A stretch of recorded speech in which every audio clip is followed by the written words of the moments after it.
Klik dulu tombol subscribe, jangan lupa nyalakan loncengnya supaya gak ketinggalan updatean selanjutnya.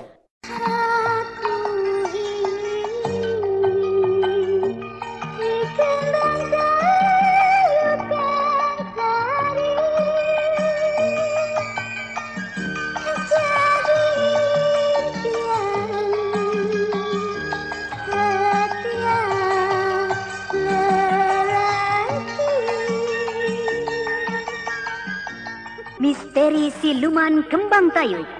Suatu kisah penuh liku-liku tentang seorang penari cantik jelita dalam menggapai cinta dan kebahagiaan. Suatu perjalanan hidup yang kaya dengan misteri dan tragedi, diseling dengan suasana yang mengharu biru. Beginilah hidup di kembang cantik, lenggak-lenggak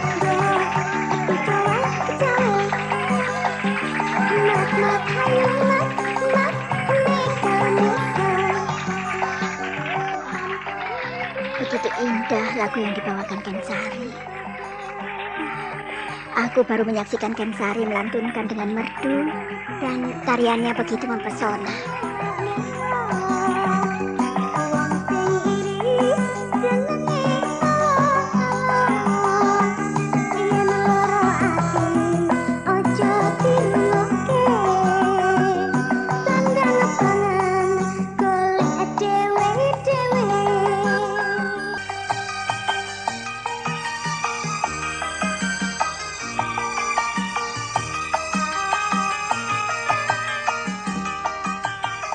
Misteri Siluman Kembang Tayub. Naskah karya Totot Prambanan. Teknik dan montase Moko Caritas. Musik oleh Frans Harius dengan sutradara Dian Pertiwi. Kali ini mempersembahkan episode ke-12 dengan judul Gelung Iblis.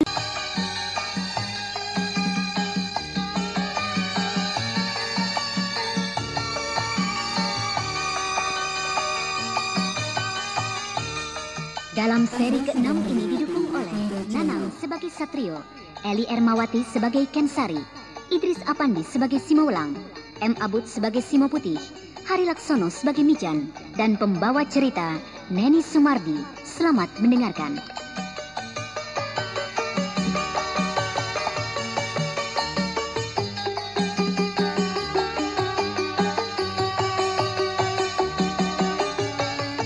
Pada kisah yang lalu diceritakan, saking kesalnya, Kensari mengurung diri di pawon membuat pelintingan rokok. Namun ketika malam tiba, tiba-tiba Kensari lenyap lagi dari rumahnya. Hal itu membuat Satrio hatinya tidak karuan. Lalu malam itu mengajak Mijan untuk melacaknya. Kemana kita mencarinya, Den Satrio? Mijan, mungkin dia ke pinggiran sungai. Wah, tidak mungkin ke sana, Den. Mijan, di mana kira-kira yang sering dia datangi? Ya biasanya ke sana itu ke pohon sengon growong, Den. Tapi tadi kita telah melewatinya. Kita tidak melihat apa-apa, Jan. Di mana ya? Semua tempat-tempat yang wingit telah kita datangi. Oh iya, Den. Mungkin di sana itu. Di mana, Jan? Mungkin dekat jembatan itu, Den, di bawah ringin putih. Oh, maksudmu di bawah pohon beringin putih? Iya, Den. Yuk kita cari ke sana, Den. Baiklah, ayo kita ke sana. Sementara itu di sebuah gedung yang bernama Gedung Bajul, Kensari sedang duduk di atas batu sendirian, memandangi ke tengah-tengah gedung itu. Pohon eceng dan gambut menghiasi gedung itu disinari rembulan redup. Aku lebih merasa tenang kalau berada di tempat-tempat yang sepi seperti ini. Di sini aku merasa nyaman. Tempat ini mengingatkan aku akan Gua Pandan Segege. Begitu nyaman. Suara kata itu bagai nyanyian di anak telingaku. Andai kata suaramu berubah menjadi gending tayub, mungkinkah aku menari-nari di atas gambut-gambut itu?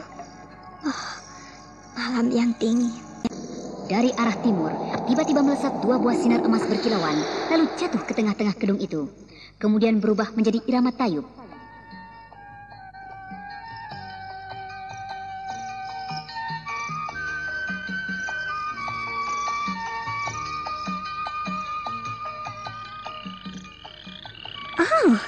Permintaanku dikabulkan. Yang agung, aku melihat keindahan yang begitu besar. Tapi apakah tubuhku tidak akan tenggelam di atas gambut-gambut itu?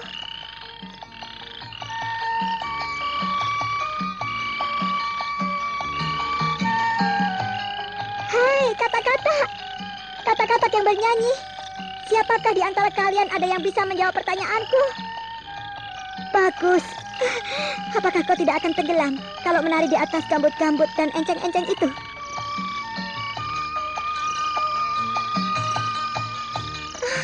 Tidak akan tenggelam? Baiklah. Aku akan turun menari di tengah-tengah kedung bajul ini.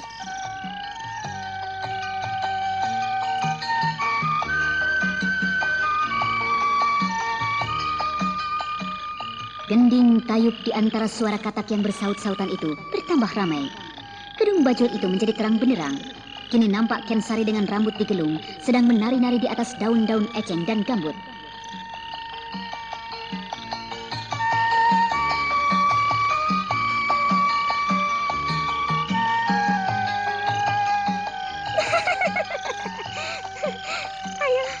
Ayo katak-katak yang menemaniku. Siapakah di antara kalian yang bisa menari sepertiku?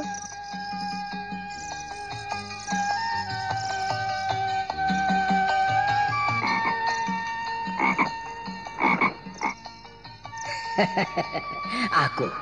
Lihatlah tubuhku sebesar kamu, Kensari. Kok katak kedung bajul? Tidak salahkah penglihatanku? Tidak, Kensari. Ayo menari bersamaku. Atau kau takut melihat rupaku berbau anyir? Aku ini katak sawah. Tidak. Menyenangkan sekali. Ayo, menarilah. Aku senang bisa menari-nari di atas gambut dan eceng kedung bajul ini. Ayo sang katak, menari bersama-samaku. Tentu saja, Kensari.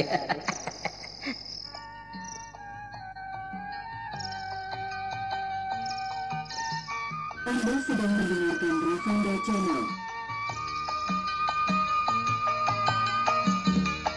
Kini di depan Kensari, berdiri seekor katak sebesar manusia berwarna hijau daun, menari bersama dengan Kensari. Katak itu tidak lain penjelmaan dari sinar emas yang barusan jatuh ke tengah-tengah kedung bajul. Katak itu wujud palsu dari Simaulang, siluman Tengger.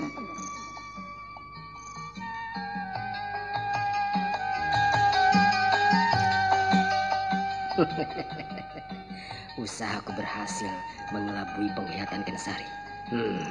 Kalau begitu ku panggil saja Simo Putih untuk menjelma menjadi katak lain. Simo Putih, ayo, robahlah wujudmu menjadi katak, ayolah. Bolehkah aku menari bersama-sama kalian? Oh, menakjubkan. 2 ekor katak kini menemaniku. Ayolah kemari, bergabung kita menari tayub sampai lelah. Ayolah. Iya. Terima kasih.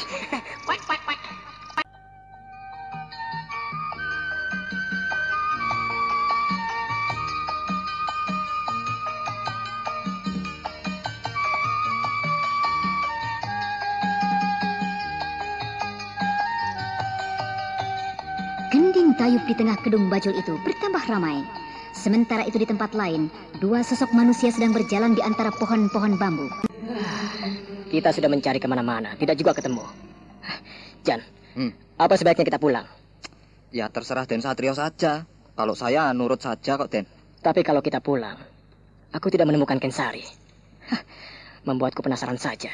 Nah, lalu kita kemana lagi, Den? Hampir semua tempat yang angker telah kita cari. Ternyata Kensari tidak kita temukan kok. Aku yakin, Jan. Dia pasti ada di suatu tempat. Tapi entah di mana. Yang jelas, Kensari ada di tempat itu. Biasanya bulan purnama, orang akan senang mendengarkan irama katak yang bersaut-sautan. Hah?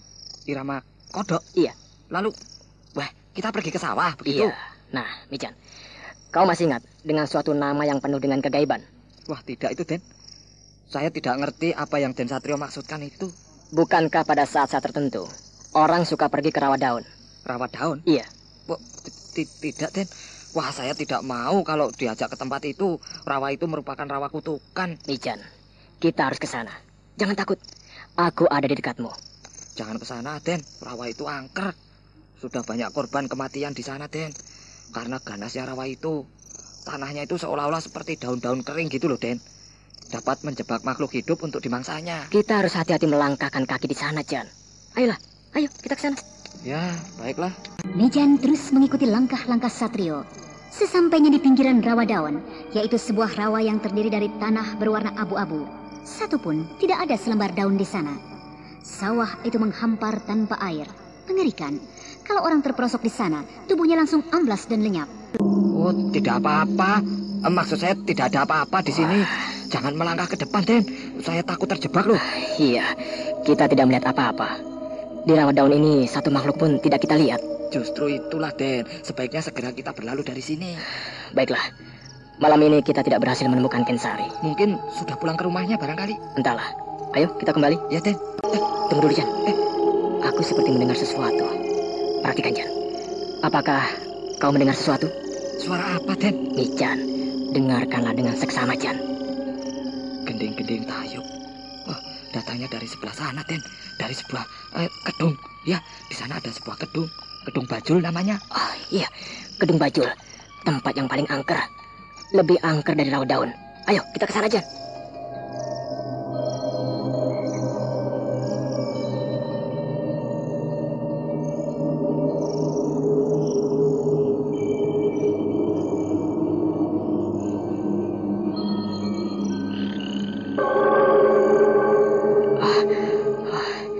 Kita sudah sampai di pinggiran kedung ini. Cuma kunang-kunang saja dan suara katak serta gending-gending tayub yang jelas kita dengar.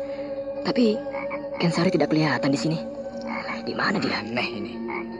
Itu lihat di tengah-tengah sana itu seperti ada 3 sosok benda sedang menari-nari. Oh, benar, Jan. Aku melihatnya. Ya. Hei, Kensari! Kensari! Kemarilah! Sedang apa kau di tengah-tengah kedung ini? Teriakanmu kalah dengan suara kodok dan gending tayub, Den. Yang kenceng lagi, Den. Mungkin juga. Baiklah. Oi! Kensari! Kau dengar suaraku atau tidak, Kensari? Aku Satrio! Aku Mijan! Berulang kali Satrio berteriak-teriak memanggil-manggil Kensari. Namun suaranya kalah oleh gending tayub dan suara kodok yang ramai saling bersahutan. Akhirnya Satrio duduk di pinggiran kedung. Matanya menatap ke depan melihat 3 sosok tubuh sedang menari tayub, cemburu membaur menjadi satu.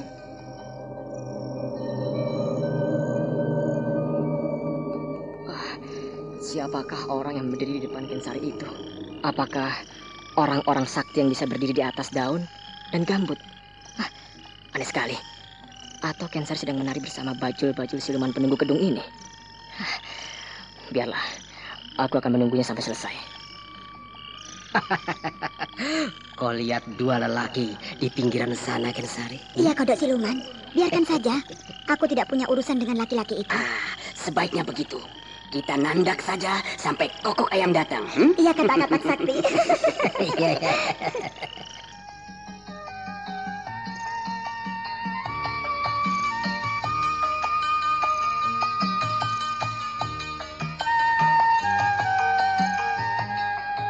Saking lelahnya, Satrio tertidur di pinggiran kedung. Sementara Mijan dengkurnya semakin keras. Pagi pun telah datang. Kedung Bajul itu mulai terang disinari matahari. 2 ekor katak siluman dan Kensari telah lenyap bagai disapu angin. Sudah siang. Kenapa kita ada di pinggiran kedung? Den Satrio, bangun, bangun, Den. Sudah siang, bangun. Iya. Sudah siang. Kensari mana? Mana Kensari? Loh, mana? Mana? Lah mana?